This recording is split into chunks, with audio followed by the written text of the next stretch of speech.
네, 계속해서 의학 전문가와 건강에 유익한 정보에 대해 알아보는 오늘의 건강 시간입니다. 이번 시간에는 열이 나는 소아에게서 발생할 수 있는 발작 증상, 즉 열성 경련에 대해서 충북대병원 소아신경 전문의 우혜원 교수와 함께 자세히 이야기 나눠보겠습니다. 교수님 어서 오십시오. 안녕하세요. 네, 안녕하세요. 오늘 나눠볼 주제가 바로 이 소아 발작 증상.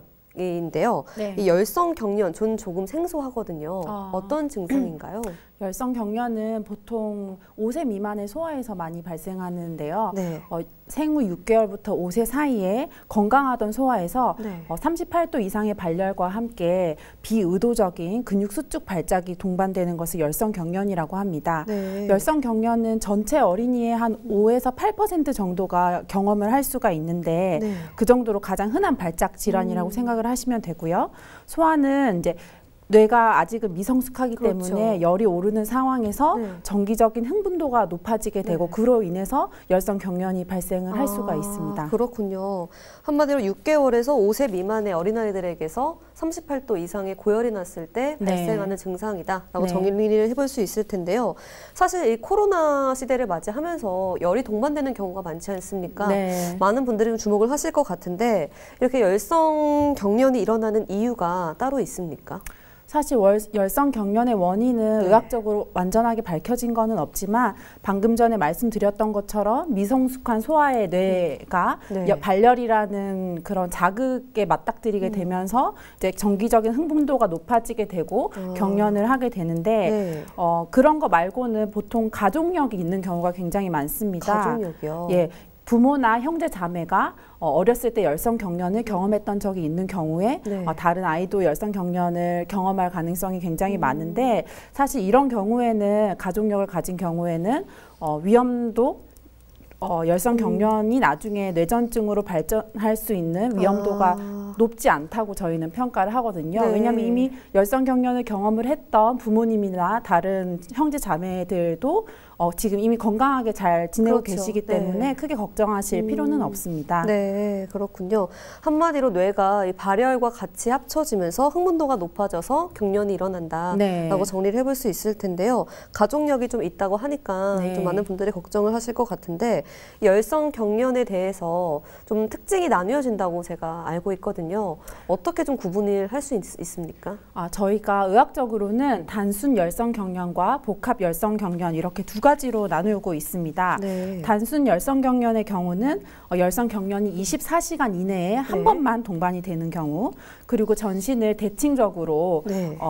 떠는 전신 발작의 경우, 그리고 15분 이내에 경련이 저절로 멈추는 경우를 단순 열성 경련이라고 하고요. 네. 이렇게 성장 과정에서 단순 열성 경련을 한 경우에는 예후는 좋다고 알려져 있고 나중에 지능이라든지 주의력 부분에도 부정적인 영향을 미치지 않고 향후 뇌전증으로의 발생 가능성도 낮다고 되어 있습니다. 네. 근데 그에 비해서 복합 열성 경련이라고 있는데 이것은 네. 단순 열성 경련에 반대되는 상황인데 예를 들어서 하루에 열과 함께 열성 경련이 2번 이상 동반이 되는 경우이거나 아니면 비대칭적인 모양으로 팔다리를 한쪽만 떠는 경우 네. 또는 이제 경련 시간이 15분 이상 지속되면서 저절로 멈추지 않는 경우를 복합 열성 경련이라고 하는데 이런 환자들은 전체 열성 경련 환자의 15% 정도에 해당을 하고요. 네. 향후 발열성 질환이 동반이 됐을 때 또 재발성의 열성 경련을 할 가능성이 높게 됩니다. 네, 그렇군요.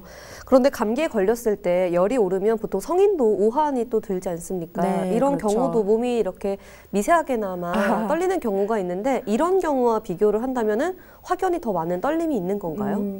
열성 경련이라고 네. 하면 의식 소실을 반드시 동반을 해야 돼서요. 의식 소실이요? 이제 몸이 떨릴 때 네. 얘가 의식이 없고 불러도 대답이 없고 반응이 없는 것이 특징이고 오한보다는 조금 더 근육이 네. 규칙적으로 떨거나 아니면 네. 강직이 나무 토막같이 딱딱하다고 표현을 하시거든요. 네. 그런 증상이 있는 것이 바로 경련입니다. 네, 의식 소실이 함께하는 경우 경련으로 정의를 내릴 수 있다 정리해 주셨는데 아까 말씀 중에 열성 경련이 후에 뇌전증으로 또 이렇게 전이될 위험이 있다고 말씀해 주셨어요. 네. 참 상당히 무서운 것 같은데 네, 어떻습니까? 그렇죠. 그래서 저희 소아신경 전문의들이 이런 환자들을 많이 보고 있는데요. 네. 열성 경련이 없었던 아이들이 네. 나중에 뇌전증으로 진단될 확률은 그렇죠. 0.5에서 1% 정도로 알려져 있고요.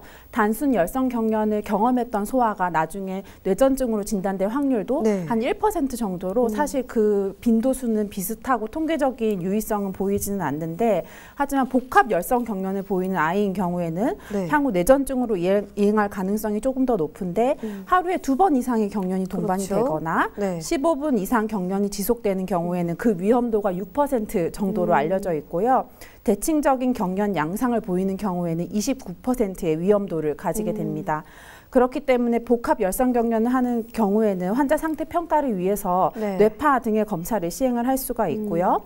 추후 발열 없이 경련이 동반되는 비열성 경련이 있는 경우에는 네. 항경련제 등을 나중에 복용하게 될 수도 있습니다. 그 외에도 가족 중에 뇌전증을 진단받은 네. 사람이 있는 경우에는 18%, 아. 열성 경련이 있는 환자에서 발달 지연을 보이는 친구인 경우에는 33%로 나중에 뇌전증으로 진단될 확률이 높아지게 됩니다. 네, 한마디로 단순 열성 경련보다는 복합 열성 경련이 아무래도 뇌전증으로 네. 이제 발생할 위험이 좀 더 나중에 크다. 진단될 확률이 조금 더 높다라고 그렇군요. 이해하시면 되겠습니다. 네. 좀 추가적으로 궁금한 게 열성 경련이라는 것이 6개월 이상 또 5살 미만의 어린아이들에게 주로 나타난다고 하셨잖아요. 네. 이 어린아이들은 본인이 아파도 사실은 이걸 제대로 표현하지 못하는 경우가 많아요. 네. 이럴 경우 부모님이 옆에서 보고 확인을 하셔야 될 것 같은데 부모님께서 좀 눈치챌 수 있는 증상이 따로 있을까요? 사실 경련이 동반이 네. 되면 모를 수가 본인은 네. 당연히 모르는데 그렇죠. 의식 소실이 동반이 네. 되기 때문에 부모님이 굉장히 놀라고 바로 알아차릴 수가 있습니다. 이건 네. 누가 봐도 뭔가 아이한테 문제가 생겼다 이렇게 생각을 하실 수가 있는데 이런 경우에 대처법을 좀 알려드리도록 하겠습니다. 우선은 놀라지 않고 경련을 하는 동안에 질식이 되지 않게 머리를 옆으로 돌아 눕히고 기도를 유지시키는 게 가장 중요하겠고요. 네. 대부분 경련은 3에서 5분 사이에 저절로 멈추지만 만약에 경련이 3분 이상 지속된다라고 하면 얼른 119에 전화를 하셔서 그렇죠. 빨리 응급실로 방문하시는 게 좋겠습니다. 그 사이에 이제 경련의 지속 시간이라든지 경련의 모양이 네. 중요하기 때문에 그것을 관찰을 하셔야 되는데 핸드폰 카메라로 그 경련하는 네. 영상을 촬영을 한 다음에 나중에 병원에 방문하셨을 때 보여주면 네. 저희가 그 경련의 양상을 파악할 수 있는 좋은 방법이 될 수 도움이 있습니다. 되겠네요. 네. 그렇군요. 그런데 이런 열성 경련이 나타나기 전에 무엇보다 예방하는 것이 중요할 텐데요. 좀 미리미리 이런 것들을 예방할 수 있는 방법들이 있습니까?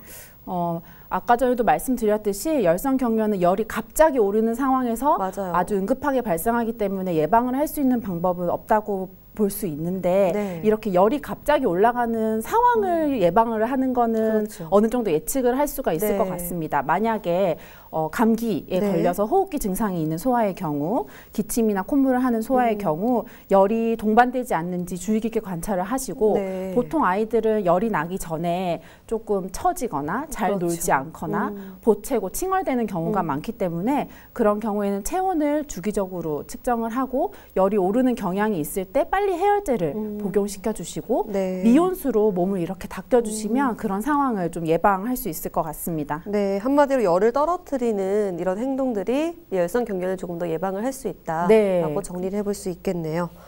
네, 이렇듯 최근 큰 일교차로 감기에 걸리기 쉬운데요. 이 자녀를 두신 부모님들께서는 자녀가 단순 감기 증상인지 혹은 호흡기 증상과 함께 발열 증상이 있는지 여부 등을 주의 깊게 살펴야겠습니다. 네, 오늘은 우혜원 교수와 함께 열성 경련에 대해서 이야기 나눠봤습니다. 교수님 오늘 말씀 고맙습니다. 네, 감사합니다.